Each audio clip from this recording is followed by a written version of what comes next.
Les pères qui abandonnent toujours leurs enfants là sous prétexte qu'ils ont eu les problèmes avec leur maman. Vous êtes des méchants. Moi, je vous appelle des possédés. Parce que c'est inadmissible que quelqu'un...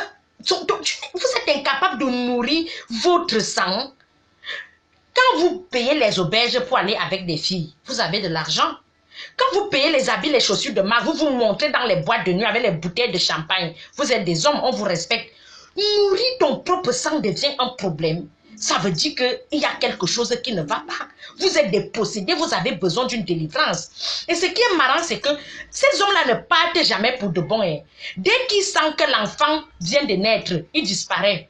Il se place sur la colline, il guette. Dès qu'il voit que l'enfant commence à marcher, il revient. Il trimballe son machin comme ça, il cherche comment est-ce qu'il va faire pour bombarder notre enfant, pour redisparaître.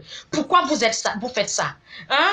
Surtout quand celui-là imagine un seul instant que tu as déjà tes 2 pieds sur terre. C'est là où il cherche à gâcher ta vie. Les filles, les histoires que c'est le père de l'enfant, on s'en fout. Ce sont les géniteurs, ce ne sont pas des pères. Le père, c'est celui qui t'assiste quand l'enfant est malade, qui t'accompagne à l'hôpital, qui t'aide à éduquer les enfants, qui te remonte le moral. C'est lui qu'on appelle le père. Celui qui vient tremper son truc là et laisser ça, c'est le géniteur. C'est comme ça.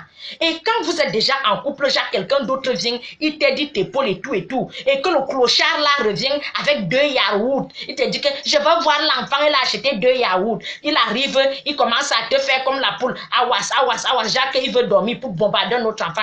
N'acceptez jamais. Quand celui-là arrive, tu dis niet, c'est niet. Jacques, comme il est venu là, il rentre comme ça.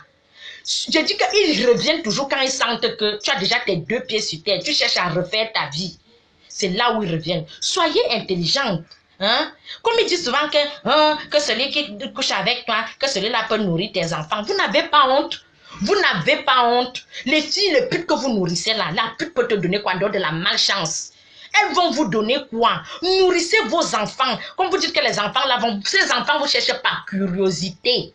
C'est pas par rapport à quelque chose. Vous n'êtes que des cafards comme ça. Ils vous cherchent par curiosité, qui veut vraiment voir le monstre qui peut abandonner son sang. C'est comme ça. Réfléchissez un peu. Et comme on dit qui part à la chasse perd sa place, ne revenez plus. Ne revenez plus. Parce que vous êtes des troubles faits.